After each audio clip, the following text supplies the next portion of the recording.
1941 की सर्दियों में अधिकतर समय स्टालिन की सेनाएं जर्मन हमले को झेलती रहीं। लेकिन इसी समय उन्हें यह चिंता भी सता रही थी कि कहीं जापान भी साइबेरिया में उनकी सेना पर आक्रमण न कर दे। लेकिन नवंबर में सोवियत तानाशाह को जापान में अपने एक खास जासूस से संदेश मिला कि जापान का ऐसा कोई इरादा नहीं है। उसी समय सोवियत सेना के 30 डिवीजन ट्रांस साइबेरियन रेलवे के साथ साथ पश्चिम में मॉस्को की ओर बढ़ने लगे।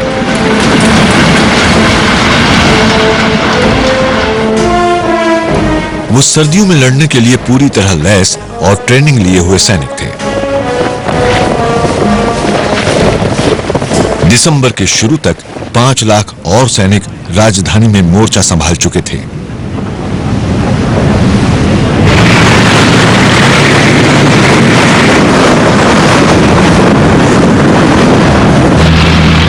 दिसंबर को ठीक उस समय जब जर्मन मॉस्को पर कब्जा करने की कोशिश से हटने लगे थे, उन पर घातक रूसी हमला हुआ।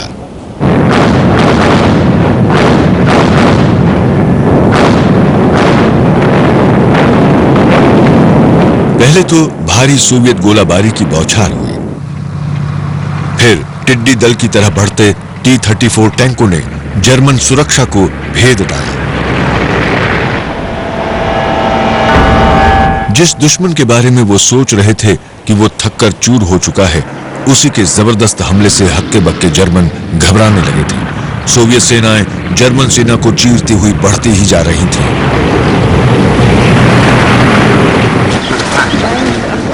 हिटलर ने बेमन से मॉस्को पर हमले को रोकने की इजाजत दी। इस बदलाव ने उसे हिलाकर रख दिया था।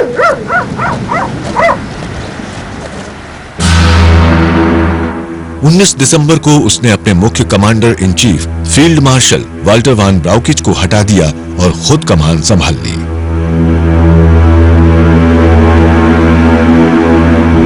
हाइंस गुडेरियन को भी 35 दूसरे सीनियर ऑफिसरों के साथ ही हटा दिया गया।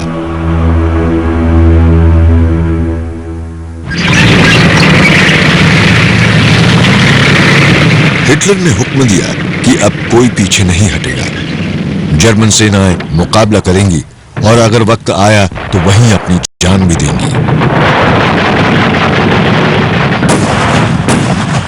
इसका फायदा हुआ। जर्मन सेना की स्थिति मजबूत होने लगी। लेकिन स्टालिन अब तक रेड आर्मी की सफलता से जोश से भर चुके थे। उन्होंने पूरे मोर्चे पर सेना को आगे बढ़ाने का आदेश दिया। स्टालिन के भरोसे के कमांडर मार्शल ज़ुकोव ने उनका फैसला बदलने की कोशिश भी की, लेकिन स्टालिन अडिग रहा।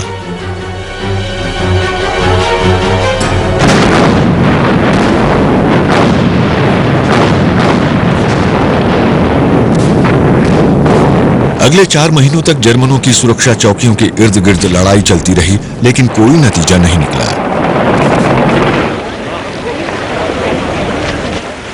हिटलर के लिए यह बेहद तकलीफदेह बात थी, क्योंकि उसे तुरंत परिणामों की आदत पड़ चुकी थी।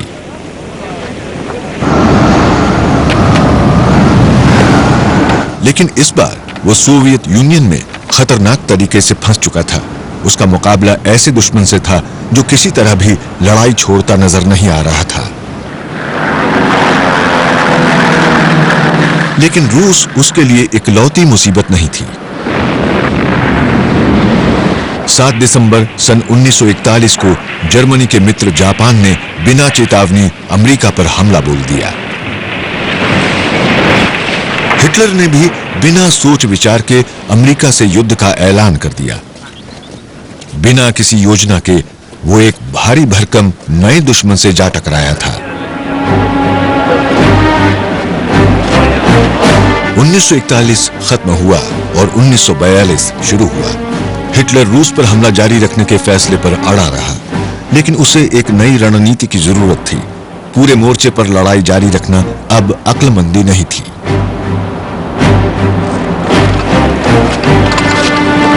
उसी दौरान उसके आर्थिक सलाहकारों ने भी उसे बताया कि जर्मनी के तेल कुओं में तेल कम हो रहा है, इसलिए उसने उत्तर में अपने हमले रोकने का फैसला किया और दक्षिण में रूस के तेल भंडार की ओर बढ़ना शुरू किया।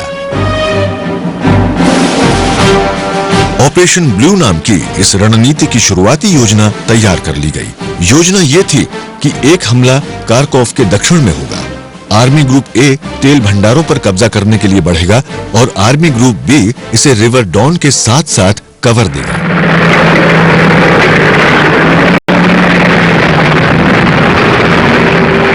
इसका मतलब था कि सोवियत सेनाओं के साथ सीधा जानलेवा टकराव, जो कार्कोफ को वापस हासिल करने में लगी हुई थी।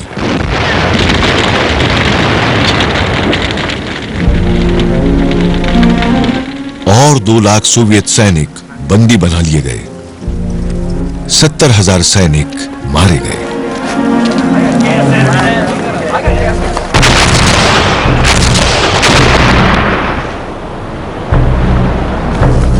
इसी ऑपरेशन के एक हिस्से के तौर पर जर्मनी ने क्राइमिया में पोर्ट ऑफ सेबेस्टोपोल पर अपनी घेराबंदी और भी कस दी। 8 महीनों तक मुकाबला करती सेनाएं जर्मन तोपखानों की बमबारी लगातार झेलती रही थीं, जिनमें 400 मिलीमीटर की भारी रेलवे गन भी शामिल थी। जून 1942 के आखिर में सेबेस्टोपोल आखिरकार जर्मनी के कब्जे में आ ही गया। अब तेल भंडारों की ओर बढ़ना सुरक्षित था।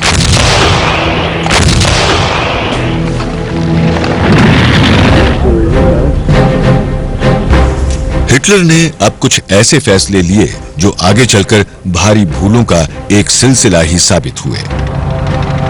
उसका आर्मी ग्रुप भी डॉन के साथ साथ बढ़ रहा था। फ्यूहरर ने सेना को स्टालिनग्राड पर कब्जा करने का आदेश दिया, हालांकि उस शहर की कोई खास अहमियत नहीं थी। सेना के ऊपर यह नया बोझ आ पड़ा था।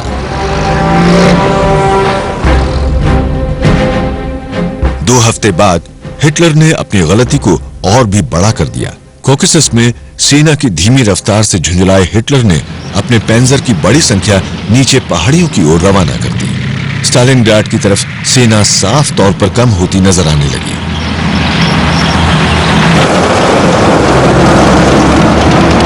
दोबारा तैयार किया गया आर्मी ग्रुप ए अब कॉकेसस के पार लगभग 110 किलोमीटर की दूरी पर कैस्पियन की ओर तेजी से बढ़ने लगा। वो उस क्षेत्र की तमाम सोवियत सेना के लिए कहर साबित हो रहा था। लेकिन तभी हिटलर ने एक बार फिर अपना फैसला बदला। स्टालिनग्राड की ओर बढ़ते आर्मी ग्रुप बी की धीमी गति से गुस्सा हिटलर ने पैंजर को पीछे नॉर्थ की ओर बढ़ने का आदेश दे डाला। 9 अगस्त को आर्मी ग्रुप ए ने ऑयल फील्ड के पहले भंडार पर कब्जा हासिल कर लिया, लेकिन अब वो पूरी तरह थक चुके थे।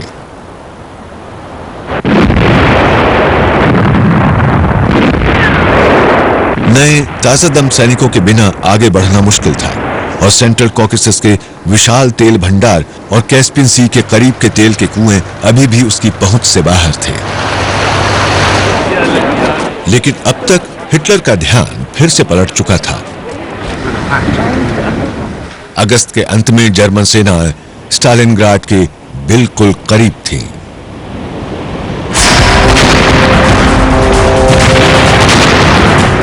हिटलर के कट्टर दुश्मन के नाम वाले शहर पर हमला शुरू हो गया। ये द्वितीय विश्व युद्ध की निर्णायक लड़ाई बनने जा रही थी।